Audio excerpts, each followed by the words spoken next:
జ్యోతిషాస్త్రరీత్యా ద్వాదశ రాశులు 12వ రాశి అయినటువంటి మీనరాశి మిత్రులారా,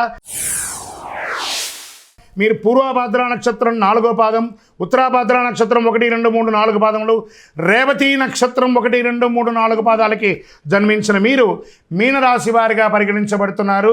ఈ నెల మీకు శుభాశుభ ఫలితాలు ఎలా ఉన్నాయంటే 7.5 శని 7.5 అనేది నడుస్తుంది. మీనరాశి మిత్రులారా, ఈ జూన్ నెల మీకు హెచ్చు తగ్గులు ఉంటుంది.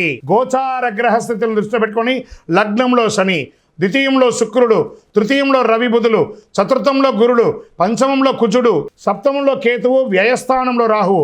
జన్మ శని కారణంగా కాస్త స్ట్రెస్ ఉంటుంది. స్ట్రెస్ మాత్రమే కదా ఉంటుంది, పడిపోం కదా. కాబట్టి 7.5 శని వచ్చిందంటే ఏదో భయపడక్కర్లేదని మనల్ని ట్యూన్ చేస్తున్నాడు శని భగవానుడు అని గుర్తుపెట్టుకోండి. మిగతా గ్రహాలన్నీ అనుకూలంగా ఉన్నాయి కదా. ఈ మాసం మొదటి వారంలో నూతన ఆదాయ మార్గాలు అద్భుతంగా ఉంది. వ్యాపారంలో మంచి అభివృద్ధి, వ్యాపారం నూతన పెట్టుబడి కలిగిస్తాయి. పెద్ద రిస్కులు తీసుకోకండి. గ్రహాలు కొంచెం మిశ్రమంగా ఉన్నప్పుడు రిస్క్ తీసుకోకండి. కొత్త వ్యాపారాలు ప్రారంభించడానికి ఇది అనుకూలమైనటువంటి సమయం కాదు. అన్నదమ్ముల వర్గంలో ఆధిపత్య పోరు, విరోధములు ఏర్పడే అవకాశాలు ఉన్నాయి. వివాహ ప్రయత్నంలో కాస్త ఆశాభంగం అని చెప్పచ్చు. ఈ మాసంలో బ్యాంక్ లేదా బంగారు ఆధారిత రుణాలు తీసుకునే అవకాశాలు ఉన్నాయి. ఉద్యోగులకి అద్భుతంగా కలిసి వచ్చే సమయం. స్థిరాస్తులు చేసే ముందు చక్కగా ప్లాన్ చేసుకుంటారు, కానీ ఈ నెల ఏది కూడా రిజిస్ట్రేషన్ కానీ ఒప్పందాలు కానీ చేసుకోకండి. కళారంగంలో ఉండే వాళ్ళకి మంచి అవకాశం. ఈ యొక్క కాస్మెటిక్స్ కానీ బ్యూటీ పార్లర్ కానీ వాళ్ళకి అందరికీ కూడా ఈ నెల చాలా అద్భుతం అని చెప్పచ్చు.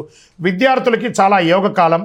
మంచి పాఠశాల లేదా విద్యాలయాల్లో ప్రవేశాలు దొరుకుతాయి.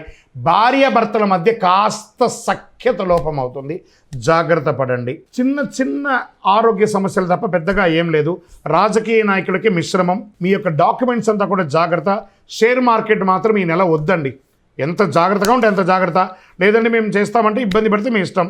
మీడియా రంగం వారు కాస్త అపనిందలు పడే అవకాశాలు ఉన్నాయి. ఈ నెల కొంచెం జాగ్రత్త పడండి ఈ రాశివారు. ఐటీ రంగం వారికి యాజ్ యూజువల్ స్ట్రెస్. కొన్ని రోజులు అన్నీ బాగా అయిపోతుంది.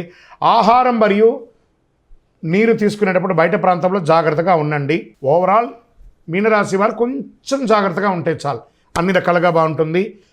ఈ నెల అదృష్టమైనటువంటి రోజులు 1, 5, 11, 14 తారీఖులు. అదృష్ట సంఖ్యలు 3, 9. చంద్రాష్టమం 6, 8 గంటల 6 నిమిషాల నుండి 6వ తారీఖున రాత్రి, 9వ తారీఖున 8 గంటల 50 నిమిషాల ఉదయం వరకు చంద్రాష్టం ఉంటుంది. జాగ్రత్తగా ఉండండి ఈ 2.5 రోజులు. ఆరోగ్యపరంగా సంతకాలు పెట్టేటప్పుడు, వాహనం నడిపేటప్పుడు జాగ్రత్త. హనుమాన్ చాలీసా పారాయణించండి. మహాసుదర్శన మంత్రాన్ని ప్రార్థన చేయండి. ఆదిత్య హృదయం కూడా మీకు అనుగ్రహిస్తుంది. శనేశ్వరుని ప్రసన్నం చేసుకోండి. ఎలా?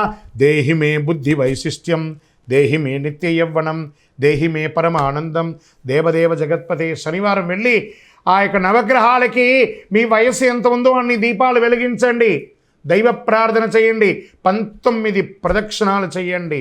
మీ యొక్క వ్యక్తిగత జాతకం తెలుసుకోవడానికి కింద ఉన్నటువంటి నంబర్కి మీ యొక్క పేరు, date of birth, time of birth, place of birth చేయండి. విజయోస్తు. వందే మాతరం, వందే మాతరం, వందే మాతరం.